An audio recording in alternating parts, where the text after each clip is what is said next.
Now, in my hand are the probable cause statements of each of the 4 suspects. If you would like to view them, you can definitely check out our website at famutvnews.com. Live in the FAMU Multimedia Newsroom, I'm Tiana Poitier.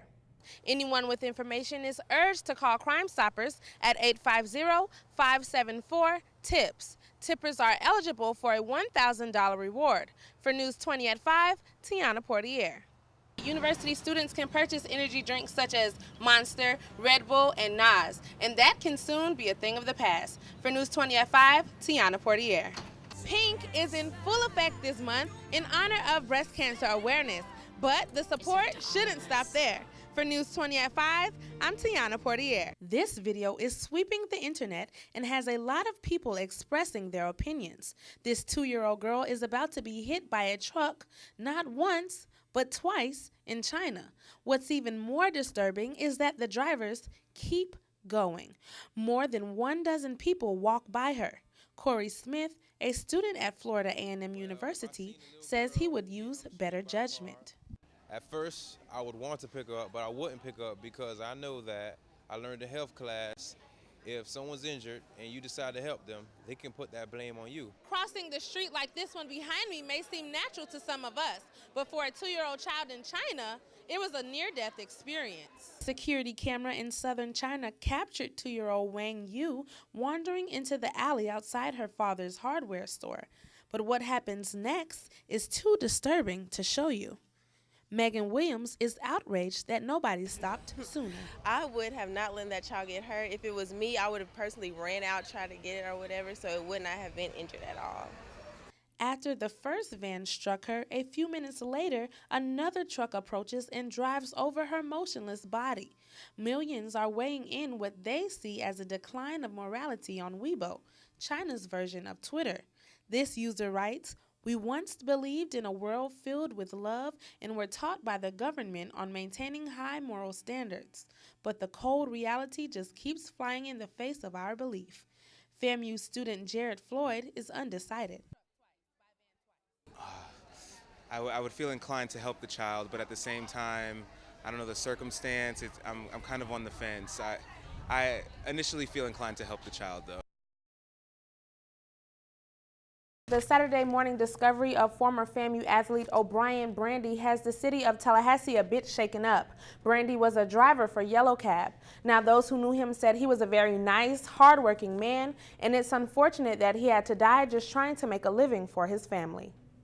Kareem Nasir, who works for City Taxi, says he knew O'Brien Brandy very well. And he was very happy. He was telling him how he has 3 kids and his wife, and he's a happy guy, and he's working, a few extra hours to take care of his children. These taxi drivers say they get to know each other very well. Even with the dangers of this job, they know they must work long hours to make a living for their families. Taxi cab drivers risk their lives every single day picking up complete strangers, but they say they will continue to do what they have to do to make an honest living. This job is very risky. We come here every morning, we go home at night, we don't know what's going to happen to us. We don't know if we're going to get shot, robbed, yelled at, screamed at, cussed at. People do that kind of stuff. We pick up all kinds of different kind of people. Police have arrested 4 men in connection to Brandy's murder: Nelson Alexander, Davin Bowers, Derek Butler, and DeAndre Hansford. The family of O'Brien stopped by the Yellow Cab company to pick up funds toward his funeral donated by fellow cab drivers.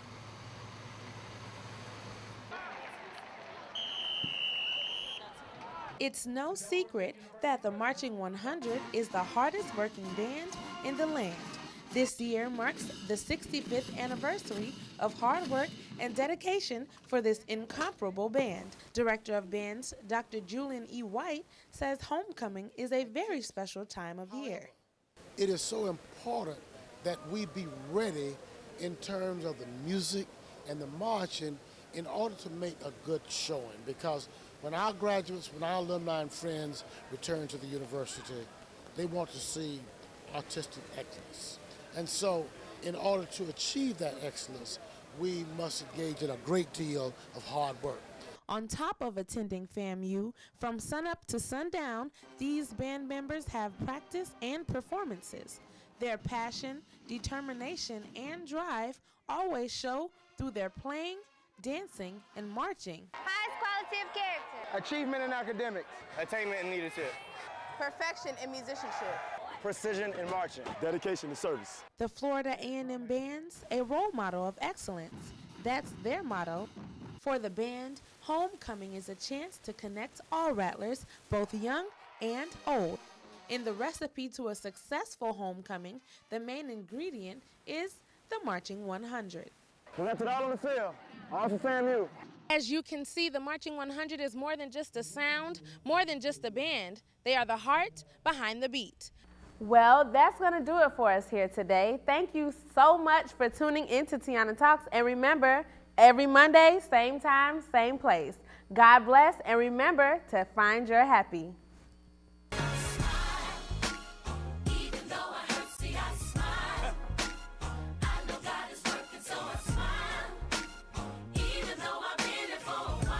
You do. I smile. Come on and smile.